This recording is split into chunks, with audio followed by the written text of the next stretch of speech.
Hello, I'm Michael Cantrell, and you are listening to the Prison Officer Podcast, a place to have a conversation about the forgotten cops that work in this country's jails, prisons, and correctional centers. A place for me to try to make sense of a career spent working inside the fence with some of the greatest people that nobody sees or recognizes for the important job they do to keep this world safe. If you love this podcast, hit the follow button, or better yet, share with your family, friends, or coworkers.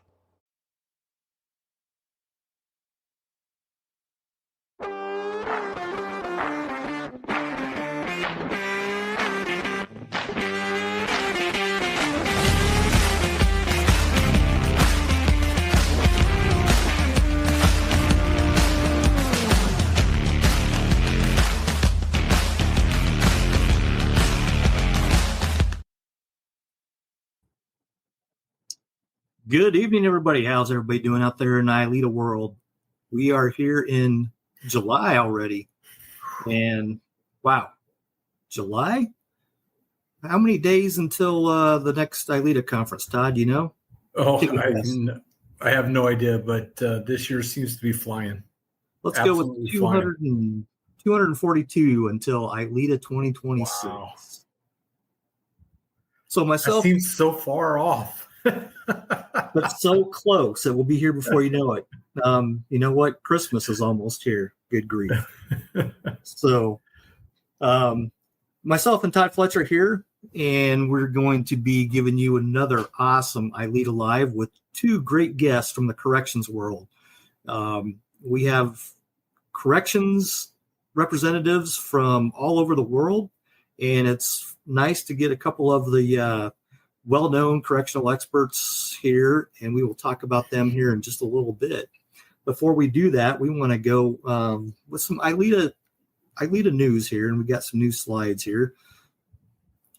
This episode of ILEETA Live is brought to you by Correctional News. Go out there and check them out. There's a QR code, and this is something brand new to ILEETA Live. We're getting some sponsors to help us out with these ILEETA Lives here. Pretty exciting. Man, you're going to go big time on us after this. I think sponsors and ads and all this stuff. That's pretty cool. Well, we're excited for the kind of partnership that Correctional News has been doing here. Yeah, it's awesome. But hey, let's jump into some news and updates. What's going on in ILEETA here in July of 2025? Well, the first thing we want you guys to do is check your membership. Is it current? Do you need to renew it? Check your profile. Have you retired? Have you went to a different department, transferred, lateral? We just want you to jump in there and check all your information and make sure it's current. And we know it's easy to make your membership lapse a little bit. It's easy to fix that. Just contact Jenny at the ILEETA office. Her number is right there. Her email is right there if you're having issues with renewing your subscription, or if you're not a member, she's the go-to person to join ILEETA. So we'll leave that up there for just a little bit. Make sure your contacts, everything is current up there. Early bird registration, ILEETA 2026. It's hard to say 2026 when it's still 2025. But it's open until October 31st of 2025, and it's $399. That's an awesome deal. So before October 31st, you can get that early bird special. Go in there and register for the ILEETA 2026 conference. Todd, when's the instructor proposals due? Well, let's go back a little bit. Don't forget also that there's a new multiple member bundle option. Where if you register 5 or more people, you get the same $399 rate for the conference as you would if you got everybody registered as early birds. So that's something new this year, and something that I think departments should be taking advantage of. Absolutely. Many departments send multiple instructors. Hey, take advantage of that benefit right there. So 100%. I mean, you think about that. That's if you were to send 5 people, it's basically buy 4 get 1 free, right? So that's a great deal. Very good reminder there, Todd. And when you mention the instructor proposals, those are due October 31st. So unless you're like Brian Hill and some others that are going to wait till like October 30th, try to get those in early because we're apparently already on track to exceed last year's number of proposals for setting another record. And so, there's 2 trains of thought here. We could set a new record, which is awesome. And we could do like Brian does and wait till the last moment and really dump everything on Brian and Joe to get through those, all last minute. Or we could help them out and give them an opportunity to take a look at some of these instructor proposals a little bit earlier. So I don't know. What are you going to do, Brian? The pressure is on. The pressure is on. I think I think that was a challenge there, Todd. I think I'm going to have to, and I'm looking at possibly doing something a little bit different this year. So I've got some brainstorm written down on a legal pad, 2 pages of just ideas that just possibly going in a new direction, maybe some leadership type training is what I'm looking at. So very cool. That's exciting. See, and I was going to ask you if you're going to give us a hint or if you're just going to kind of leave it there and let it hang. Well, speaking of hints, and I know you don't want to let the cat out of the bag, but you're involved in some of the most secret squirrel stuff ILEETA does. What is that? Me? Yes, you. There's something at the ILEETA conference that you're involved in that is top secret. That's top secret. Top secret. I don't know of anything that's top secret. Nobody knows until the night. Oh, okay. But everybody knows about Emerson Hour, or at least they should. Even if you haven't come to the ILEETA conference, we mention Emerson Hour enough to where people should know about Emerson Hour. But the only really thing that's top secret about that is the who's invited to speak and who the speakers ultimately are. That's my secret. All right. One of the best. I mean, everything at ILEETA is top notch, but that's one of the most go-to events that everybody must attend. So, kind of looking forward to seeing who your lineup is for 2026. Yeah, I've already got my hooks in a couple of people and looking forward to it. But hey, while we're talking about, we've kind of teased some people about 2026 conference. Since Joe's not here, let's play this little video that I have about what's going on at the ILEETA conference. Hang on, let me just pull this video up here for everybody. The fundamental philosophies and principles of the organization have stayed consistent since the start. It's about the membership. It's about us facilitating training that's going to raise the bar for the profession as a whole, facilitate that learning and that growth for people in the profession that are interested in what can we do to do a better job to prepare our people for the complexities and the challenges of the profession that they're in. We're an association that's committed to trainers and to training that also happens to run a world-class conference. We have an entirely packed schedule over the course of a week. Every night at ILEETA is designed to get trainers to connect to each other and to the industries that support training and law enforcement. And the environment here, and Ed was very intentional about creating this culture where it's a culture of peers. It should be on your bucket list of things to come. Once you've been here once, then you'll understand what all the buzz is about. ILEETA is more than a conference. It's not just sharing of academic theories, it's practical application for that research and that information. It's important to have a connection with like-minded people who are going through the same struggles, have been through the same struggles, knowing that you're not alone and that you have people that you can reach out to is something that a lot of trainers need. This conference will always be the cornerstone. This conference will always be the pilgrimage that trainers take every year to find one another. So just that connection is a critical component and an important piece of being part of this community of trainers, which is what it is.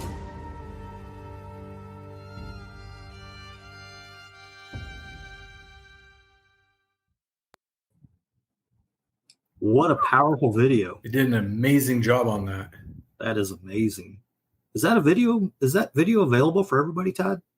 Yeah, apparently we're going to have that available for all instructors. So if you want to download that video and add it to your PowerPoint break slides or your intro slides or those types of presentations, that's going to be available for everybody. That's going to be an amazing addition. That's really cool. They did a great job.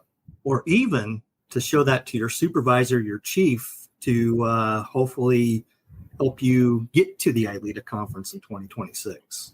Yeah, I mean, it shows the professionalism, the level of commitment to the people that make this association, this organization, what it is, and I think that that's a really good representation of who we are. Absolutely. Hey, we have a new segment here on ILEETA Live, and it's just a short video. And one of our fabulous members that's been with ILEETA, I think, since the inception of ILEETA, Duane Wolfe, and he's going to speak to us about a legal update. Let's hear what Duane has to say here in his. In Barnes versus Felix, the Supreme Court reaffirms the totality of circumstances standards of Graham versus Connor, rejecting the Fifth Circuit's narrow moment of threat approach. For law enforcement trainers, this isn't a shift. It's a signal to double down on scenario-based training, documentation practices, and policy language that reflects the whole picture, not just the split-second decision. Hello, ILEETA members. I'm Duane Wolfe. I just wanted to give you a heads up about something new that's going to be coming out shortly. ILEETA has asked me to host a quarterly legal update, and I'm really looking forward to the opportunity. The objective is to sit down, take a look at the current case law, any changes that have occurred recently, to get that information out to you, for you to better understand how to train officers and how to do your job as a trainer. Of course, the big case that's come out recently is Barnes versus Felix, so that's the first case we'll be looking at. I've seen and heard a lot of differing opinions about how that's going to affect you as an officer and you as a trainer. So we're going to sit down with a couple of experts who are ILEETA members. We're going to look at that case in depth and come up with recommendations for you, the changes that you may want to take a look at making on your department and in your training in order to better prepare your police officers out on the street. Really looking forward to the opportunity. It's going to be coming out late August or early September. So we're looking forward to seeing you then. I'm Duane Wolfe for ILEETA and the Quarterly Legal Update. Thank you.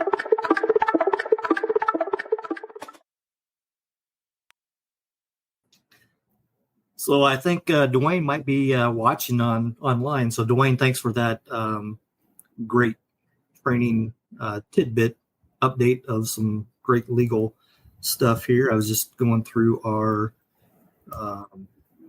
chats here. I didn't see him on there, but hey, what's coming up next, Todd? We get a great conversation. Hopefully, I'm guessing this is going to be fascinating and it's going to fly with Michael Cantrell and Gary York. So perfect timing on the corrections guests, with our new sponsor. So this is exciting. This is exciting. Well, let's bring Michael and Gary on. And hang on one second. Bada bing, bada boom. And there we are. So, hey, welcome to ILEETA Live. We are happy to have both of you on here. What we usually do with ILEETA Live is we have the guests kind of give us a little bit of background and tell us about who you are for the members that don't know who you are. So, Michael, let's start with you. Tell us a little bit about you and your background and your association with ILEETA. Absolutely. I started in corrections almost 34 years ago now. Missouri State Pen, which my first place to work is now a museum, if that tells you how old I am.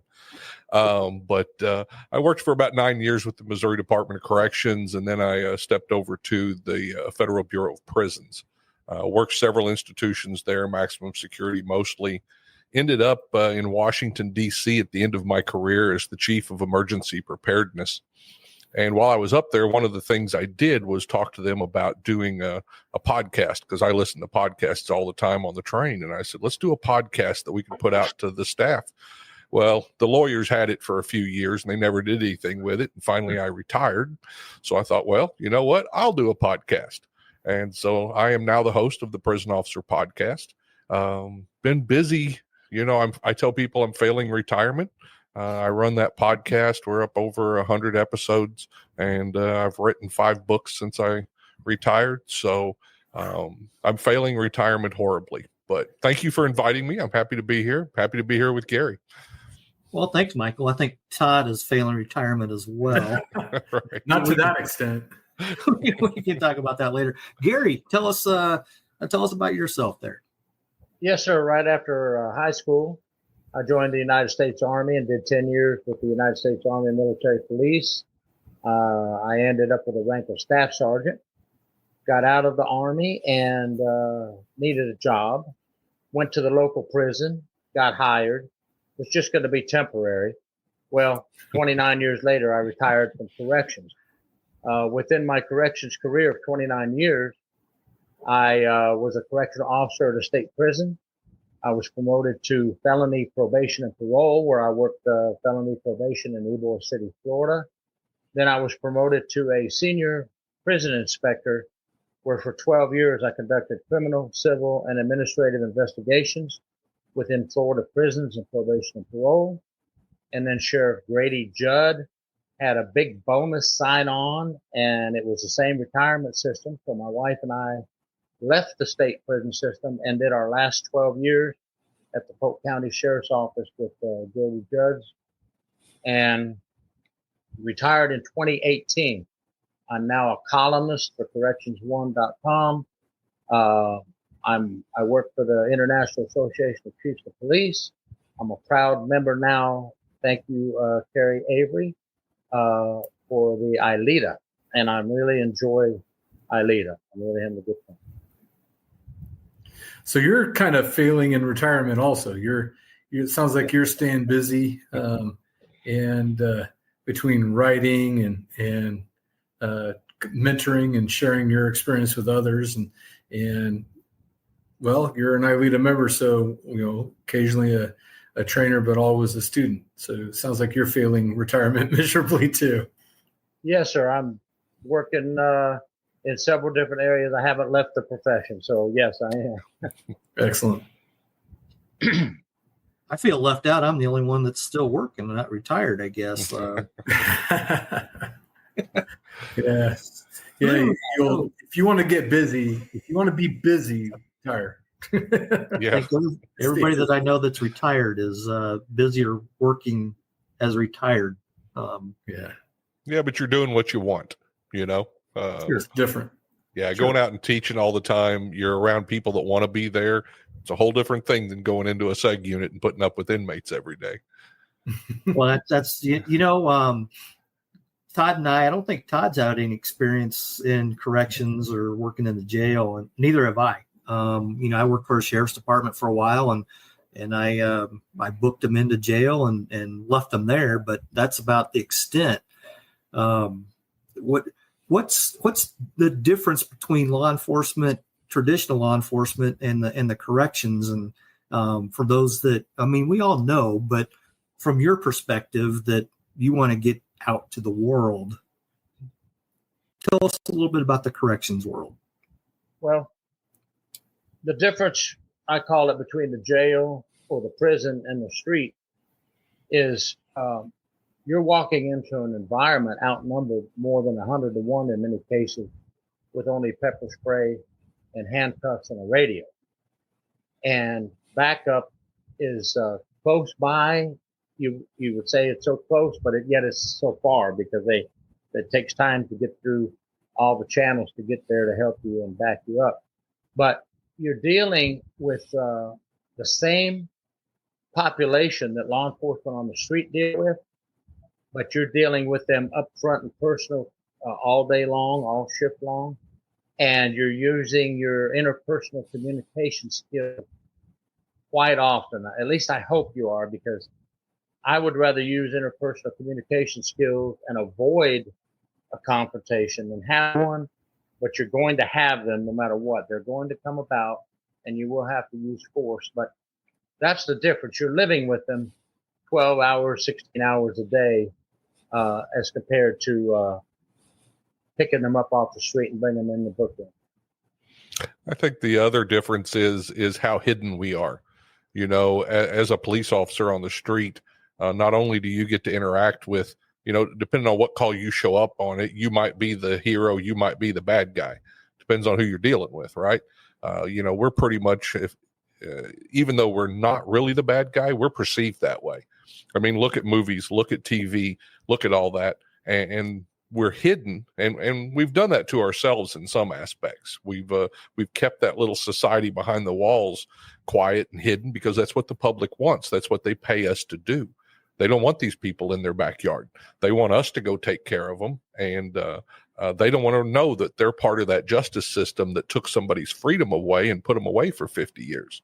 But the correctional officer inside isn't the one who took the freedom away. We're not the one who is, you know, doing this. We're just enforcing the mandate of the judges and the public. But they don't want to know that. And so we get hidden in there sometimes, and people forget that we're in there dealing with it 24/7, 365 days a year. There is no break. You know, so I think that's the thing that's missing sometimes. I'd love to see some, you know, something besides Orange is the New Black and all that junk on TV that has nothing to do with what corrections is. It's kind of like cop shows. Nobody wants to sit there and watch it in front of a computer and type for, you know, 8 hours. Right. Exactly. You know, I actually am very fascinated by this conversation because I think that bringing corrections and dispatch, parole and probation into ILEETA as it, you know, actively recruiting these other disciplines into ILEETA is way past due, because I think that we're all part of law enforcement. We're all part of that, you know, that group and that association. And yet there are, you know, differences between what we do and how we operate. And Gary, I want to start with you first. One of the questions I have, you know, looking over your bio and your experience and listening to you, is on the investigation side. You know, I was a officer, I was a sergeant, detective, did a lot of investigations, but on the street side of things, you know, from homicides and officer-involved shootings to burglaries and thefts. What is kind of the difference between street investigations that you would normally find detectives or patrol officers involved in, and what we find as far as investigations in a correctional institution? Well, first of all, I'd like to state that your prisons and jails are small cities within themselves. And you would think, okay, I've had a homicide in the prison, or I've had an aggravated battery. It's going to be very easy, right, to find the person who did it. But that's wrong. It's a small city, and all the incarcerated, the ones that want to tell you information, are scared to give you information. And the others have the code of silence, or keeping it quiet. And these investigations can actually get complex. And I do want to mention that in my 12 years doing investigations in prisons, we worked often, because a lot of these cases in the prisons connect to the outside world. Your drug smuggling, your weapon smuggling, so things of this nature. And I worked so many cases with the Florida Department of Law Enforcement agents, even the FBI, and all the local, depending on what county I was in, because we traveled from county to county, I worked with the local sheriff's department, the police departments. We all had to work together to be stronger to solve prison crime. So a lot of people don't realize it's not just me, the prison inspector, conducting an investigation from inside the prison. I need help. I need the postal inspector. I need the detective on the street. We have to connect a lot of these crimes from the prison to the street and hopefully result in ending the case with some arrests, not only within the prison, but on the street to help stop the crimes that are occurring. So it's not just inside the prison that we investigate. Everything seems to end up somehow back on the street in some way, shape, or form. Well, let's see. That makes a lot of sense because, I mean, as a detective in Oregon, I had cases that connected to correctional institutions in Oregon, and then one as far away as a prison in Tallahassee. So, I ended up having to fly to Tallahassee to do an interview in a prison. So it makes sense that that would be the case. So how do you bridge some of those divides?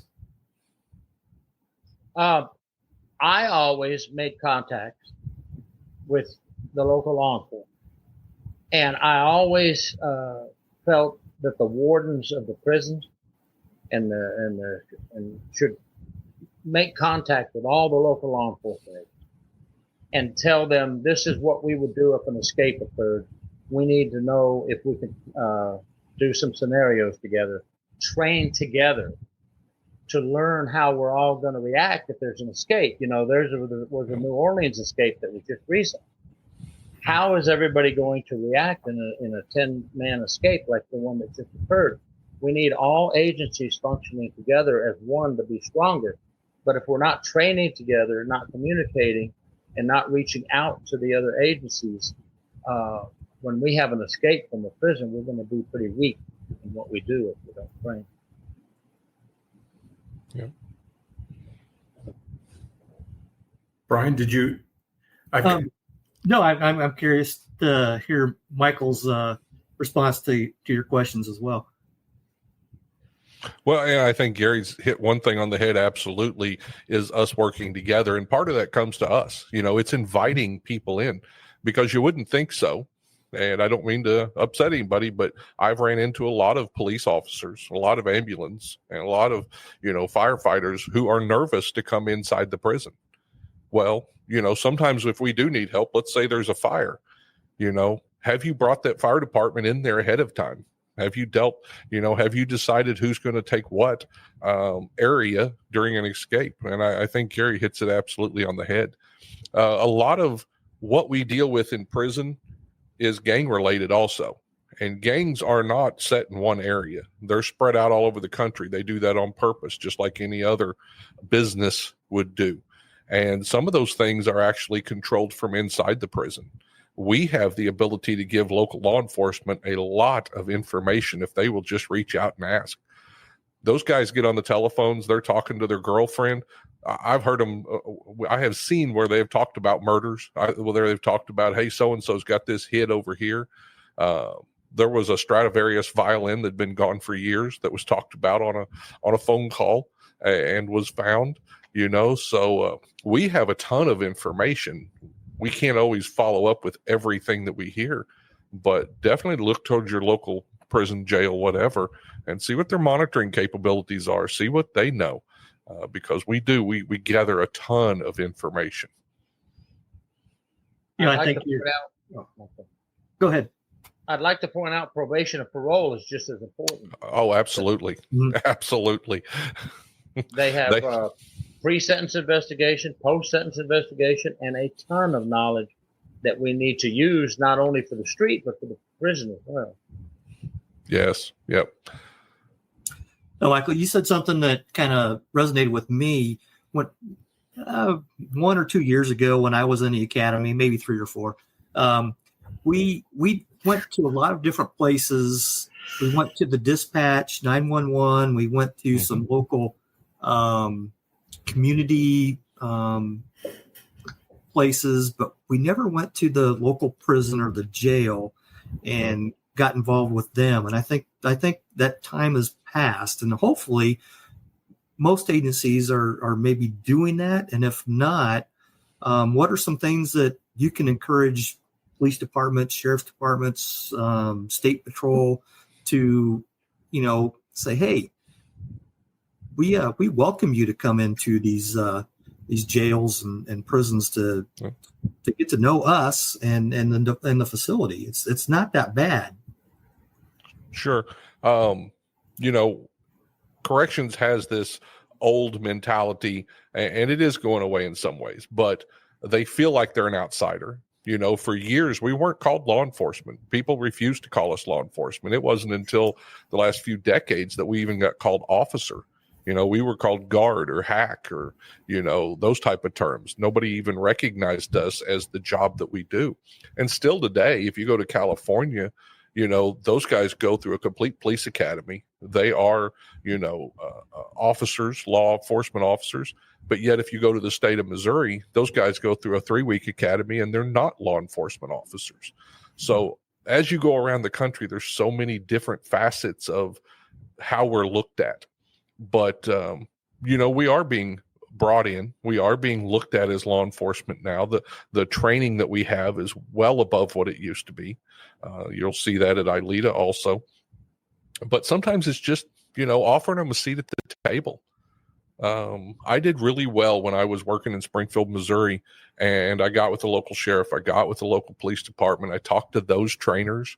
We got to where we'd go down to Hy-Vee for cashew chicken or, Chinese food once a month. And when we would all get together and they had resources I could use for my guys, I had resources they could bring in, a breaching wall, their range.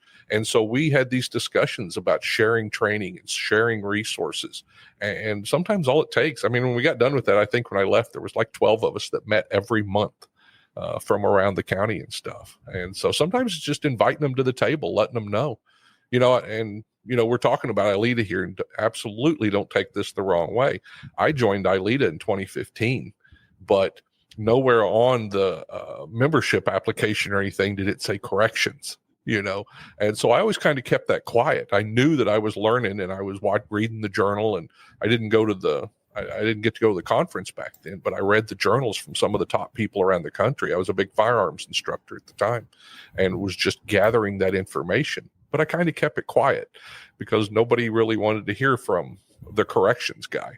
A lot of that's changed. And last year we proved that a bunch with, bringing a lot of people in and talking about corrections openly. So I'm excited. I think it is changing. And that kind of leads to a question that I also had about corrections. And you were talking and you kind of touched on it a little bit, but it's the leadership component. The leadership, what is, some of the unique challenges as leaders that you find in corrections that maybe is unique to corrections that you're not really going to see on the street? Yeah, I talk. Oh, go ahead. Go, Gary. No, you go ahead. I talk in my classes. Sorry. I talk in my classes to the officers, and I let them know this all the time. I'll be quick here. They are leaders. In order to work in corrections, you have to be a leader. You have to take a group of inmates. You have to have influence on them to get them to do what you need done. And a lot of them don't realize that the moment they step into corrections that they're leaders. We have great leaders in corrections. That's why when you take a look at our staff, you're going to see them in T-ball coaches. You're going to see them running the church organizations. We get asked to do that stuff because it's in us to go grab 12 people and do something. So we are great leaders, and that develops great leaders. So that's one of the things I think I want to tell them and let them know. Go ahead, Gary. No, Mike, you're so correct. Our correctional officers are leaders. They have to make so many on-the-spot decisions daily without a supervisor. And if they don't make that decision right then, something bad could go wrong. As far as midline supervisors, they have a unique job in corrections. You're not only supervising correctional officers, but you're also responsible for civilian staff as well. You need to make sure they're aware of security issues. You need to make sure that the civilian staff are aware of what they are allowed to do and not allowed to do. And then the supervisors of corrections also have to worry about the inmate population as well. So you really, as a supervisor, a sergeant, a lieutenant, or a captain in corrections, you really have a huge responsibility. I don't think people understand the numbers, as, and I work some big prisons, like Leavenworth and Springfield and Thompson. On a shift as a lieutenant, as a shift supervisor, I would have anywhere between 50 to 60 staff. I'd have 1,000, 1,300 inmates. I'd have half a dozen volunteers inside the institution. I would have, the cooks and the recreation and everybody maintenance working like that. And I was in charge of that shift. Those are big numbers for most people when you think about leadership. Huge numbers. Very huge. Yeah. And unique, right? I mean, that's a unique challenge that you're not going to see out on the street, because our span of influence or span of control is intentionally kept smaller. Mm-hmm. I mean, that's huge. So that is one of those unique challenges. Can you think of any other things that might be unique that are specific to that correctional setting when it comes to leadership? Well, when you get into upper management and your PIO, your corrections leaders have to be very careful, just like law enforcement on the street. But the community wants to know answers. When you see something happen in a prison or a jail, like the escape, you have to be able to answer the questions of the community and the media. And I think for any criminal justice agency, that's a tough job. So add that to the pile of being a leader. Yeah, and I think when you take a look at the expectations upon us, it's for a law enforcement officer, I think even it's pretty linear. You feel like you're there to serve the public. I mean, that's just, you're there to serve the public. That's what you're taught. That's what you do. As a correctional officer, you not only, and you have conflicting expectations from the public and what they expect. Because if you talk to the public, you'll hear everything from, lock them up forever to let them out now. You've got inmates on the inside, mm-hmm. Who have their own viewpoint of what's going on and can be violent, can cause problems. But yet at the same time, I've taken an oath to protect them. They are my charge. They are the true reason I'm there. And then on top of that, I have to look at another set, which is the staff members who need to be protected from these violent inmates in here. So, I don't have that linear look at, my job. I have to look all these different directions at all the same time and all the masters I'm serving at the same time. Wow. Sounds like a challenge. Builds great leaders, though. Well, it does. And I'm sure once you go up the food chain in corrections, there's some great opportunities to be in charge of different areas, in charge of, let me ask you this. How is the training ran in corrections? It's just because I'm an outsider looking in. I'm not sure how that is done in corrections. How would you go about doing training and selecting the leaders for the trainers? Well, I'll tell you what we always tried to do here in Florida is cross-train. So if I want to be a sergeant, I need to know my job, but I need to know all the jobs. So we always tried to have our officers work in the dormitory, give them a chance to work in transportation, because we have to transport inmates to court. We have to transport inmates to other prisons and other jails. We wanted our officers to work in bookend when I was at the jail. We wanted them to work, and we would give them assignments. In other words, hey, you're not a sergeant, but let me give you an assignment. By doing that, we're empowering the officer to do something meaningful, but we're also giving that officer confidence and letting them know we trust them. That's the way I feel. When you give them a job that's meaningful and they complete that task successfully, I've completed several obstacles in leadership. I've shown them that I trust them. I've given them a job to do. I've recognized that they did a good job and thanked them, but I've trained them at the same time by having them do crossover training. And I think before you become a sergeant in corrections, you need to know the entire job field within the prison or the jail. Okay. Yeah, absolutely. You know, one thing I want to talk about with ILEETA and us bringing corrections into the fold is the skills that are needed inside are very much the same. And a good trainer, a good law enforcement trainer is needed as a good correctional trainer. And there's not that much difference. If you're a good firearms trainer, in law enforcement, you're a good firearms trainer in corrections, and they can learn from each other. I know that, I was a little bit of the exception. I think corrections doesn't always do objective driven training. Sometimes we just do it to check the box, like something goes wrong at the institution and we, something ethically. Well, we'll have an ethics class, but we'll talk about, policy. Well, lack of policy knowledge probably wasn't what drove the problem, right? So we do a lot of that check the box stuff.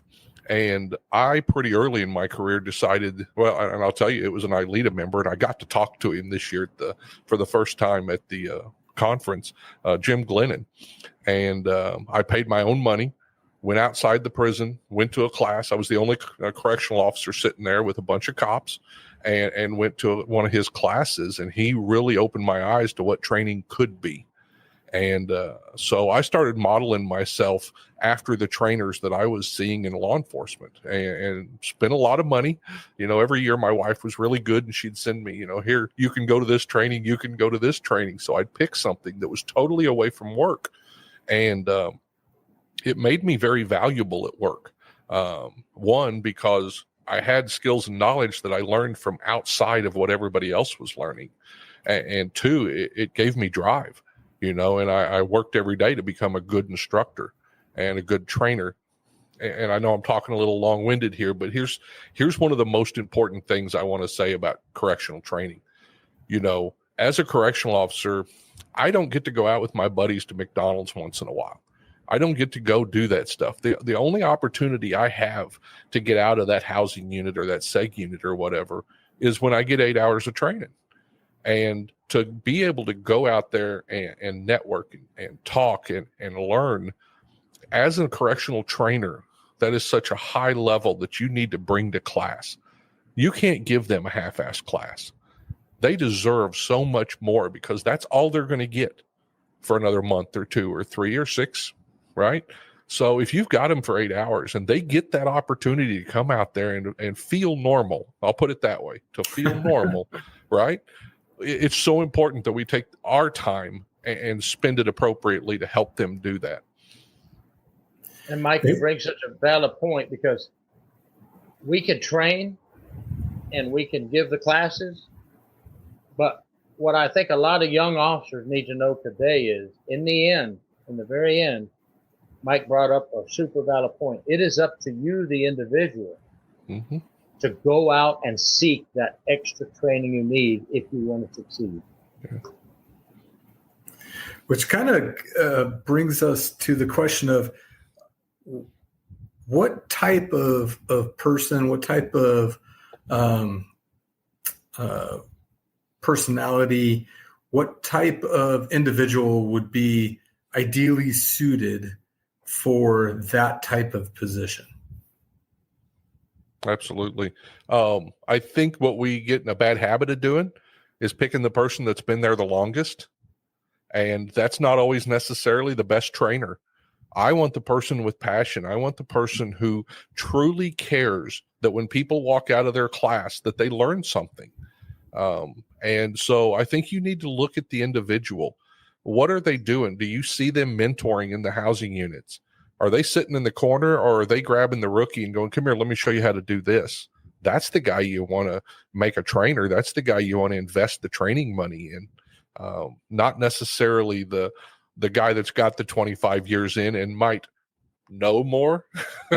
Yeah. He may not know more when it comes to teaching others. He may just know more policy or have more experience, and that doesn't always translate to more training. So it sounds like pretty much the same characteristics that we would be looking at for a police trainer. Oh, yeah. Yeah, absolutely. And those are the people I went to. I was always in awe of some of those guys out there in the police departments and how passionate they were, whether it was breaching or whether it was firearms or whatever it was. And yeah. You have to have the officers with the winning attitude, the patient officer, and you have to have an officer without negativity. The negativity breeds negativity, and you can't have anyone with negativity or grumpiness, as I call it, training another officer. You have to have, just as Mike described, winning attitude, passionate, and wanting to train someone, even if they make them better than them and they surpass them later in their career, realizing I trained that person, so I did something right. They passed me. We talk about going out and seeking training, making yourself a better correctional officer, a better trainer. For those that want to go seek the training, what better way to be a trainer and train? What would you tell a correctional officer that's considering submitting a proposal to teach at the ILEETA conference? Great question by Joe. That is a great question. I know that we're looking for some great correctional classes this year. My life is all about doors. And whenever you have a door, open it and walk through, or you're never going to know what's on the other side. And it seems, when you look at putting in an ILEETA proposal, you're like, oh my gosh, am I really at this level? Well, take a good look at yourself, make sure that you do know the subject that you're going to bring forward, and then go share it. And that's all it is. It's nothing bigger than that. You're not going to be on a stage like Elvis. You're going to be in a room full of people sharing your knowledge, right? And what more can you ask for, especially as you get older in this business? That's what you want to do, isn't it? And I've been communicating with Joe, and I've got a few people from corrections to sign up for ILEETA, and that's what the question is. They ask me, I don't know if I'm ready for that big of a platform yet. Well, this is what I tell them. I say, look, pretty much what Mike just described. We break out in the individual classroom. If you've done training at your agency, it's basically the same thing. You're meeting with your group. You're giving a topic that you have knowledge of and you're aware of, and you're sharing information. There is no pressure on you. There is no one testing you. We're all there to share our resources, share our knowledge, and make each other better, is what I tell them. So don't have any fear. Please come in to give a class. That's what I say. And one of the things about ILEETA that I love, you're not going to have people in your class that don't want to be in your class. You've only got people in your class that want to be in your class. So, it makes it a pleasure to teach. Everybody at ILEETA is a student, whether you're teaching or learning. We're all students, and it's the best thing about ILEETA is a peer-driven organization where everybody's on the same level. Nobody is better than anybody else, and we're there to gain some wisdom from each other, whether it's in a classroom setting or in a hallway. But we would love to have more correctional officers come and impart their wisdom on us, because I would like to expand my brain housing group here a little bit and learn a little bit more about the correction side. So that would be very interesting. And so, going back to this one slide we have, our sponsor tonight is Correctional News, and what better place to go get some information about correction officers and the industry than going to the Correctional News website. And both of you right there writing great articles. I've seen a couple of them. Didn't have time to dive into all of them, but Michael, did I read something that you write poetry? I have written some poetry. It was one of the things that when you're sitting on midnight shift and, everybody's locked down and you're doing rounds. So I would take out a piece of paper, and some of my poetry is pretty dark. But I've written poetry. I've written a couple of books. Next month, I'll have 3 children's books coming out. Wow. So yeah, I'm kind of stretching my my skills a little bit. Nice. We've got a lot of ILEETA members that have written books, and a lot that want to write books. What Yes. advice would you give to somebody that is looking to write a book? Well, first, come to ILEETA next year, because we had I think last year was the first time we had the authors tables, right? And Gary and I were there, Wayne South, there was a bunch of us there, and that was a great time to sit around and kind of display our stuff. People get hung up with writing things correctly. You want it to be on the page the first time correctly. Don't worry about that. Get it put on the page. You don't know the number of people I've listened to over the years. Well, if only I had done this, I'd have a book. You got to do it. Write it down. You can edit it later. People can help you edit. AI can help you edit it these days. Just get it written down, because your story probably is important to somebody. So yeah, that's my advice. Yes, I tell people, write down. Don't worry about chapter order, chapter 1, chapter 2, write down all your information, what you want to say, and the point you want to get across. After you get your points written and get everything written down, you can decide later what chapter order they're going to go in. There's editors out there that don't charge an arm and a leg if you're not great with editing, and they will edit it for you. Now, I have a traditional publisher, finally, after my first 3 books on Amazon, that took my 4th book. It should come out hopefully this year. But I self-publish on Amazon my first 3 books. Mm-hmm. It's free. It doesn't cost you a penny, so you don't have to pay an arm and a leg to publish a book on Amazon, and they give you a pretty reasonable percentage of the royalties. So I tell people, don't be shy. Get it out there. Get your book going. Absolutely. I published a coloring book. Does that count? Absolutely. That takes imagination.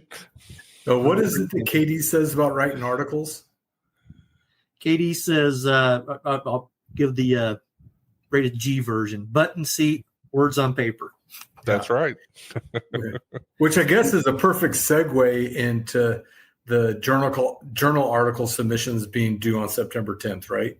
Mm-hmm. September 10th, ILEETA journal submissions. Get with any of the ILEETA editors, myself, Gary Avery, Dan Frazier, and Kim Schlau, and we will help you, anybody, get published in the ILEETA journal. So if you haven't written anything and you want to get published in an international publication, we can help you do that. Write a powerful article on any type of training subject. It's we're there to help our members. So yeah, I wrote my first one for the ILEETA journal in 2015, and one of the things I'll say about that, I mean, if you're trying to build your resume, if you're trying to be a professional in whatever area of training you are, there's nothing better than to be able to showcase, I've been published in this journal. And absolutely, I've had a lot of help from the guys there. But yeah, that was my first one, was 2015. It kind of set me on the path there to doing many other articles. Kind of get get a test the waters, so to speak. If you're interested in writing a book, that's a good way to start small and go from there. Yeah, absolutely. Absolutely. Exactly. A lot of the information in your articles can be used in your book. So you're already writing down a lot of the information you're going to use later. Well, hey, we're running up about an hour. We're going to jump into the next couple of segments, and then we'll kind of circle back with Gary and Michael, and for some final thoughts. So give us just a few minutes. Our next segment is the instructor development segment. We started this last month, I believe. And this month we have Joe Willis giving us some valuable instructor tips. So, Joe, take it away.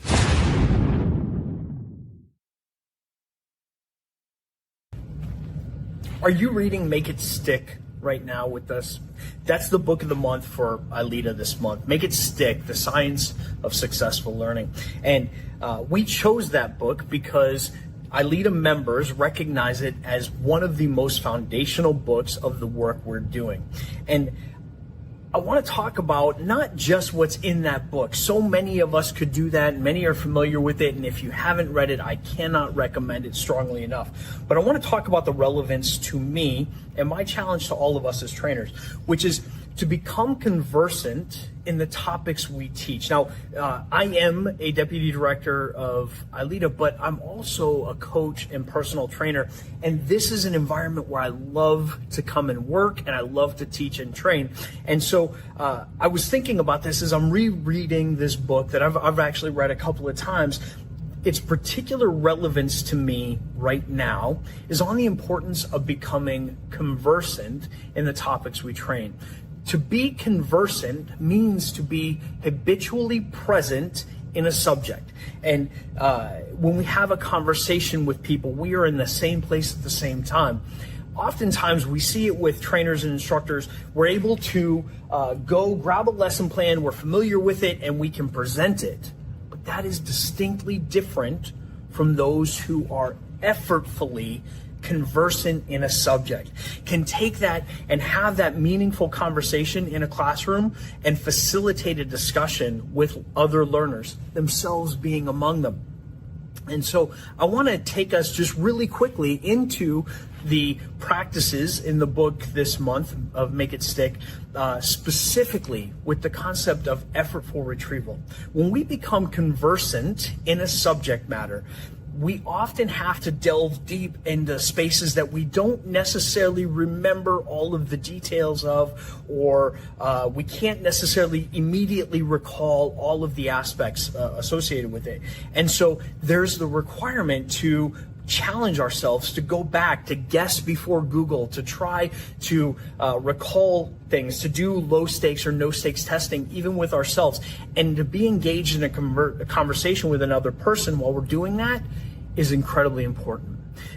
Also, the spaced and varied environment in which we expose ourselves to this subject matter. And so to be able to contextualize this topic in this space is different than that same topic in this space. And it creates those neural pathways to more effectively and conversively recall that information. Also, the way in which we interleave in conversations is different. Now, don't be one of those people who I want to dabble this topic into every conversation, but where appropriate, find ways of becoming conversant, habitually present with the topics you teach in varied environments.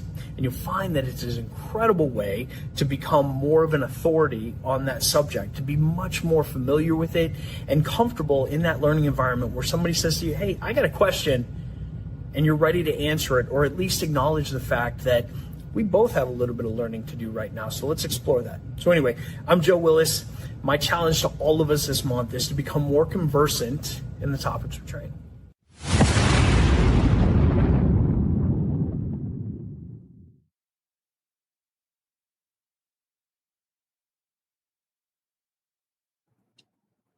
Thank you, Joe, for that powerful presentation.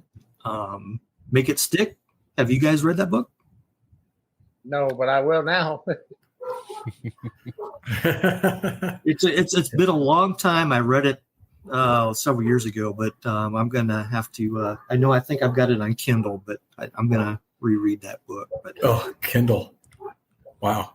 Yeah, I still got mine. Mine's all dog-eared, and I've got torn little sticky notes sticking out of it all over the place. And crazy. Yeah, it's a good one. Highly recommended. Absolutely. Hey, we're running up on the 7:30 hour. I wanted to kind of go around here. Todd, any final questions, comments for Michael or Gary? Guys, I want to say thank you for joining us this evening. I think bringing correctional officers into ILEETA is long overdue, and I think that you guys are leading the charge. So thank you very much for that. And we talked about the journal article deadline coming up on September 10th and the instructor proposals being due October 31st. So any correctional officers that are out there that you guys know or that anybody in the audience knows that would be interested in being part of our tribe of trainers, recruit them in and let's get them actively involved in helping us all learn. Sure. Absolutely. Echo what Todd said. And one more important deadline to consider: December 1st is the deadline for the ILEETA scholarship application, or that actually opens up on December 1st. My bad. So if there's anybody, what's that? I was a scholarship kid. Oh, that's how I got started. Right. It's a great opportunity for those that have not been to a conference that are willing to come in and maybe a first-time correctional officer. There's some scholarships available, and that will open up on December 1st. So look for that coming out in emails, social media, and future ILEETA Lives. But guys, I just want to thank you for your time tonight that you give to our ILEETA members and coming to the ILEETA conference, writing for the journal, and recruiting new members for corrections to come to ILEETA. I can't say that enough. I'm happy to be discussing correctional issues with more people in corrections. But hey, sure. Gary, I want to give you any final thoughts, words of wisdom. I want to thank you very much for having us on tonight and allowing corrections and probation and parole to be a part of ILEETA. And I just want to tell everyone out there that the public trust is what it's all about, and protecting the public. And we all need to train together to share our resources to help protect the public and earn their trust. And in the end, we all meet at the courthouse. When everything's finished, we testify to judges and juries, and the work we do needs to show our professionalism and that we are all working together to reach the same goal. Thank you, Gary. Michael, final words of wisdom? The big topic these days is recruitment and retention.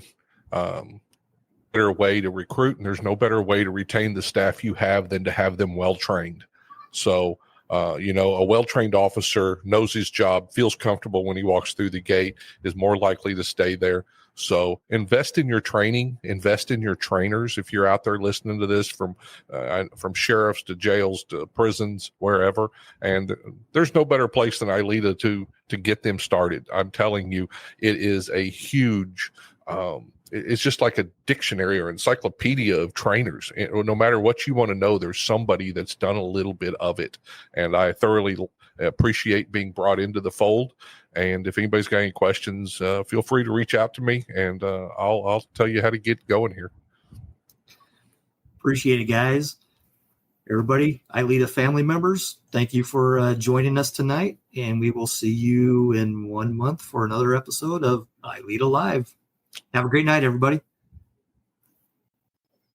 If you enjoy these podcasts, the best way to support the Prisoner Officer Podcast is to share these episodes with your friends or family on social media. Let me invite you to visit www.theprisonofficer.com. If you haven't already, check out the Prison Officer Podcast on Facebook and click that little follow button. Or leave us a message, or better yet, leave us a review. And if you're listening to us on Apple Podcast, Google, or Spotify, please click the subscribe button. Till next time, I'm Mike Cantrell. Watch your back, and please take care of each other out there behind those walls.